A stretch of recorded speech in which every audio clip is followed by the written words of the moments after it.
Hi, it's Colin. I'm joined today with Rolaine and Mareta from Yama Yoga in Durbanville. Rolaine, tell us a little bit about your business.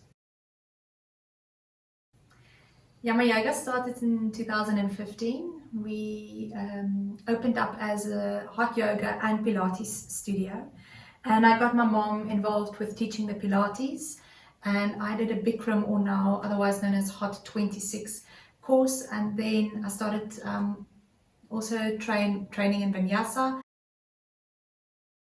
So my husband and I started that, and then last year in 2019, we moved to the heart of Durbanville in Wellington Street, and my mom is now my business partner, as well as my best friend.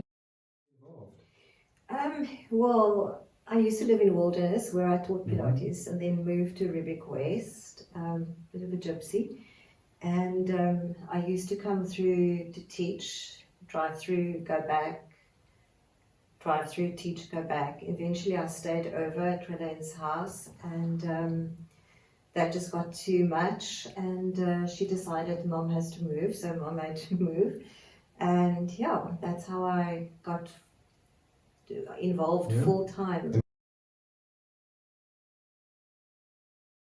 Yeah, to be honest, Colin, I was given a fair warning by most yoga owners. Do not open up a yoga studio. Okay. But as usual, my stubbornness. She doesn't listen. Yeah. So we have about 15 to 20 people per class. We don't have as many as other studios, and we pride ourselves in more of a hands-on approach. And our clients they're really amazing and supportive. And there's that saying, your vibe attracts your tribe. Sure. And yeah, we have a very nice group of members, and a beautiful, some lovely instructors as well that also teaches me stuff instead of me just teaching them stuff. Wonderful, wonderful. So, yeah. How many instructors do you have in the business? We have about 7 instructors altogether. We offer about 5 classes per day. Okay.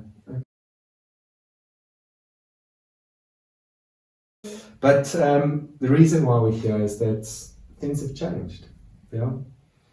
And I'm talking about the coronavirus. Obviously, that's on everybody's mind. It's on the forefront. If you go into social media pages, everybody's an expert now. It's the coronavirus, do this. Don't do that. But I think one of the fears that I have, and that's what I want to unpack from you, is that the impact this potentially can have and is having right now on small businesses. And in fact, it's having an impact on all businesses. There's no doubt about it. What is the coronavirus? Has it had an impact on you? And has that impact been? Yeah, it was actually quite a shock. And we had to sit down and calm ourselves from not running away with our emotions. We started for 1 week with a skeleton schedule, because we didn't want to close and we didn't want to keep it open. So taking the midway there. But we did that for a week, and then the announcement came that we had to close. And I think once we decided to do that, there was peace. Yeah, so what does it mean now? So I get that we've got the clarity in terms of there's that middle path that's no longer an option anymore. You've had to close. Yeah. Okay, what does it mean for Yama Yoga? That's a tough question, a heavy question, Colin. What we are trying to do is we are here to offer a service, and we'd like to stay loyal to our clients. So we are going to go on the online yoga approach and offer tips and try and keep people encouraged, because we cannot let this push us down. I cannot tell you that in a couple of months that Yama Yoga will still be going, but we have this moment, and this is the moment that matters. Got you. Yeah, and we're going to try our hardest. Your clients, what has their response been? Because from what I understand of your business is you've obviously got your everyday walk-in clients that come into your business. That's clearly stopped. Yes. But then you've actually got an obligation to people that take up memberships. Yeah. Now, that's quite a tricky situation in the sense of your service is an in-person, in-class service. Now, what is the response been? Because you clearly can't deliver that service in class. And has there been any indication, or is that still an unknown in terms of, do people say, well, if I can't consume the service, Not paying. I'm not paying? We've had a little bit of everything. Some people have said, Rolaine, keep my money, because we're actually pausing everyone's memberships until this comes to an end. But at the same time, we don't have any income coming in. We can't pay our rent. So by pausing the membership, does that mean you don't charge for your service? No. Okay. Yeah. And so all our online stuff will be for free. Okay. Yeah. And that's quite a big call to make, because I'm assuming that your rental doesn't stop. No. The instructors need to be paid. Yes, they need to be paid for the classes, of course, that they taught. We also have a security guard there that we support, and he supports his family. So it's like a whole, snowball effect of people that you support, even if you're a small business. Rolaine, why not just close it down? I know that's a really, really tough question, and to throw everything away after all this time, but we don't know what's going to happen. I mean, why not just quit? We've never given up. Yeah. Neither has Rolaine. I don't give up. Why not? You have one chance at life, and you should use that.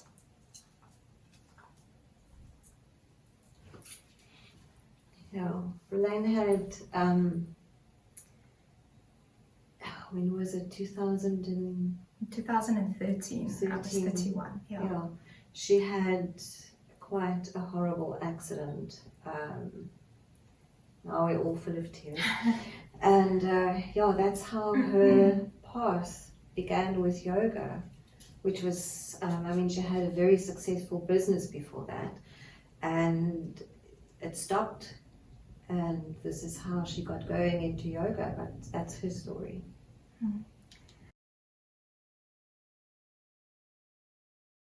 So a lot of people have asked me to tell my story, because they feel that's why people should do yoga,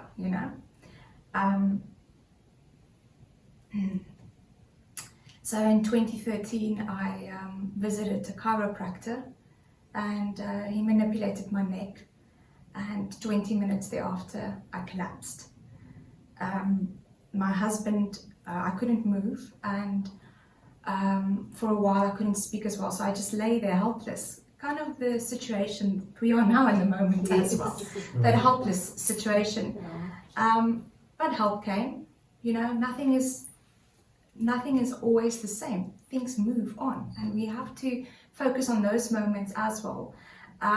So my husband came and he picked me up. Well, not my husband then, but he picked me up and he carried me to the car, and then I started vomiting incessantly.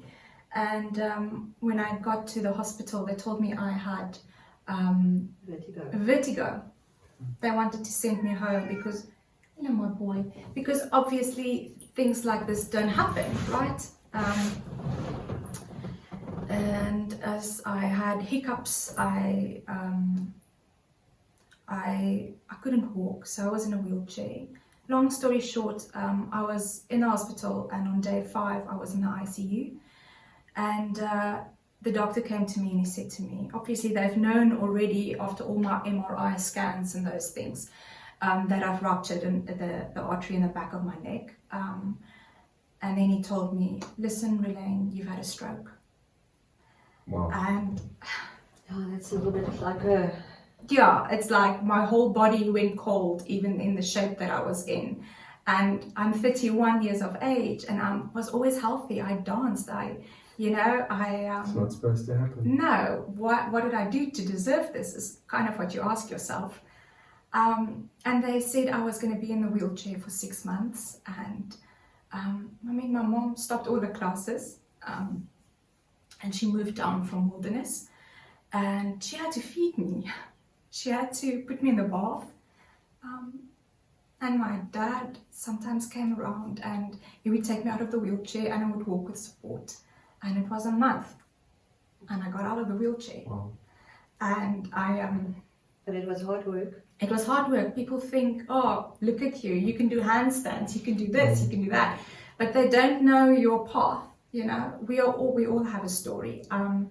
And so it was a year and a half. I started going back to beginners ballet after I was advanced. I had to go back and point and all those things, and then I signed up for a yoga course. And people always come into the studio and they say, I don't know what this kind of yoga is. I didn't know. You know, I signed up for a course where I was thrown into a studio that's 38 degrees Celsius. Actually, they make the studio 43 degrees Celsius. I nearly died. We did 90-minute practice twice a day. Sure. But this is how I got into yoga, and then I loved it so much, and I learned to love myself again, Wow. even with all my inabilities. And yes, I was scared, but fear is not necessarily a bad thing.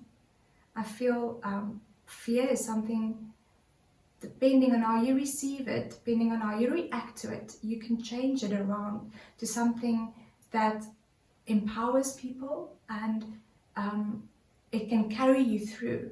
It is your survival mechanism. And yes, we have anxiety. Yes, we have all of these things. But just look at it from another point of view and make it work for you rather than allowing it to consume you. It's very clear to me that it's not an option to give up. It's I'm almost speechless in terms of I'm at a loss for words, which my colleagues will tell you that doesn't happen very often. So before I go any further, I want to thank you for sharing your story. It's people need to hear the story, because I think we're in a situation right now where there's a lot of panic, there's a lot of helplessness. I think it's people like you that are a beacon of hope, and it's so important. I feel very strongly about business, and specifically small business surviving. And I think there is always good that can come out of things, but we do need people like yourself to stand up and say, this is not going to beat me. You know, for people out there that, you know, supporting business or are consumers of business services, I think please understand that there's people behind these, real people behind these businesses, these real people with salaries to pay that offer a service that can't do it. But I think the message that I want to put out there is, you know, for people who can, if you're in that position, you know, if you can support local business in any way, shape or form, and I'm going to sort of mention it maybe without your permission, I think, you know, if you can donate to businesses that are in need, I don't know if you've ever considered it, but I'm going to make it available and say, you know, it's below this, we're going to have a donate button. And I think if you can find it in your heart and you can afford it, you know, sort of maybe contribute, because I think it's not just you. You guys have been quite brave and you're putting the memberships on hold. You've still got bills to pay. Yeah. You've still got instructors that have lives. Yeah. So if you guys can do that, and if you want to support Yama Yoga, I encourage you to do that. If you want to support other businesses, that you know, please, by all means. I think the message we're giving out there is twofold. One is, what can you do differently? Okay, if you lie down and you actually accept defeat, that is final. That's one sure way to actually have a final answer, is to actually accept defeat. But the other way, the brave way, is to actually soldier on. You don't know what's going to be in store. I think we've already discussed that this could be an alternative path when you know, the storm calms. This could be another path, an opportunity inside to expand the business. So I think it takes that courage, it takes that bravery, and to put yourself out there. So I think the challenge is twofold. There's local businesses. I mean, what message do you have for local businesses out there in a similar situation to you guys? I think the message that I've been getting lately, and the reason why we got to this point, is people want to receive to be happy. Real happiness is if you actually can give. That is real happiness. So if you can find it in your hearts as a business to give, maybe you will receive as well. So that is my message. Yeah. Absolutely. You've got a very brave daughter. I do. I'm privileged to have met you. Thank you so much, everybody. We challenge businesses out there to do things differently, make a difference, and be brave. Thank you so much.